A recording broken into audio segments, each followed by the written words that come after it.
मीरा क्या कहती हैं? ऐसे बर को क्या बरूं जो जन्मे और मर जाए, ऐसे बर को क्या बरूं जो जन्मे और मर जाए। बरूं तो उस श्याम सुंदर को जासो मेरे चुड़ लो अमर है जाए। ऐसे बर को क्या बरूं जो आज जन्मे कल कैंसर से मर जाए। अरे मैं तो बरूंगी उस श्याम सुंदर को जिससो मेरो चुड़लो सिंदूर अमर है जाए। भगवान परम पिता भी हैं और भगवान परम पति भी हैं। ध्यान दो, इस दुनिया में प्रत्येक जीव के पहले पति भगवान ईश्वर है।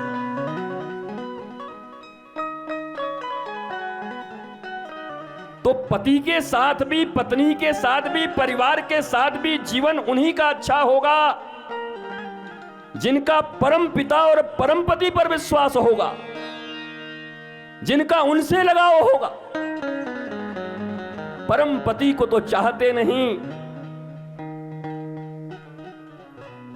और इसलिए तुम्हारी जिंदगी इतनी कठिनाई में गुजरती है। एक बार संतों की बात मानो, भागवत की बात मानो, रामायण की बात मानो और जीवन में पहला स्थान परमात्मा को दो, ईश्वर को दो। जगदीश तुम्हारा होगा तो जगत भी तुम्हारा होगा। सूर्य की तरफ पीठ करके अपनी परछाई को पकड़ने वाले लोग कभी अपनी परछाई को पकड़ नहीं पाते। परछाई उनसे एक कदम दूर चलती जाती है। तुम दौड़ोगे तो परछाई भी एक कदम दूर दौड़ेगी, पर किसी दिन रुक जाओगे और रुककर सूर्य की तरफ मुड़ जाओगे और अब चलोगे तो जिस परछाई के पीछे तुम भागते थे अब वो परछाई तुम्हारे पीछे पीछे भागती हुई नजर आएगी। सूर्य ईश्वर और गुरु के प्रतीक हैं। जो ईश्वर और गुरु के तरफ मुख करके रहता है, ये जगत रूपी परछाई उसके पीछे पीछे आती है। यहां का सुख, यहां का सौंदर्य, यहां की जितनी भी वस्तुएं हैं, ये तुम्हारे पीछे चलेंगी जब तुम ईश्वर के पीछे चलोगे। तो तुम तो चल रहे हो सिद्धि और रिद्धि के पीछे, तुम तो जा रहे हो परछाई के पीछे। सूर्य की तरफ पीठ करके बैठे हो। सूर्य ज्ञान के स्वरूप हैं, सूर्य ईश्वर के स्वरूप हैं। ज्ञान से मुख मोड़ लिया है और परछाई पकड़ने की होड़ में दौड़े हो। प्राण तुम्हारे चले जाएंगे पर तुम्हारी इच्छा मरेगी नहीं। और याद रखना, फिर इस भागवत के मन से कह रहा हूं, व्यासपीठ से, जिनके प्राण अंत हो गए और इच्छा एक भी बची रह गई, चाहे वो करोड़ों बार गया जा करके कोई श्राद्ध करके उनका आ जाए, पर वो प्रेत योनि में ही रहेंगे। इसलिए कोशिश ये करो कि किसी संत और सदगुरु के चरणारविंद में समर्पण करके और उनसे वो गुण सीख लो जिससे हे प्रभु पेट्रोल इतना रहे कि 10-20 लीटर बचा भी रहे और हम अपने स्थान पर पहुंचकर अपने कमरे में आनंद करने भी पहुंच जाएं। ये मामला जब तक नहीं बनता तब तक भूत प्रेत पिशाच से बचोगे नहीं, याद रख लेना। तुम अभी भी भूत ही हो। कई लोग कहते महाराज जी हमको भूत पकड़ लेगा। तुम खुद ही जिंदा भूत हो, तुमको कौन पकड़ेगा? तुम भूत हो कि नहीं बताओ? कल तुम्हारे साथ जो घटना हुई थी उसको भूल पाते हो? तुम्हारी सास ने तुम्हें एक बार गाली दिया था, उसको भूल पाई हो?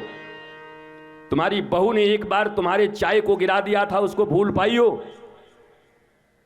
तुम्हारे भाई ने एक बार तुमसे कड़ा जुबान कह दिया था, तुम भूल पाए हो?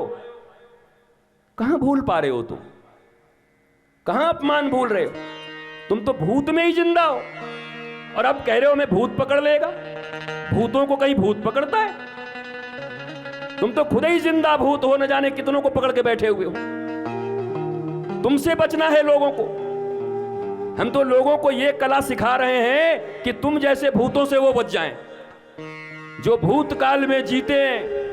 कितने पतियों की जिंदगी नरक हो गई है, मेरे पास आते, महाराज हम यहां बताओ भैया। बोला इसको कुछ तो ज्ञान दीजिए, हमेशा पास्ट टेंस में जीती रहती। आज इसको ले जाएंगे बढ़िया मॉल, आज ले जाएंगे सिनेमा दिखाने के लिए, देखते देखते पता नहीं क्या हो जाता है। ऐसे ही आदत है। पिछले साल भी गए थे, तब भी मेरे साथ ऐसा ही हुआ था, फिर पिछले साल में पहुंच जाती। वर्तमान में क्यों नहीं जीते? अभी क्यों नहीं जीते?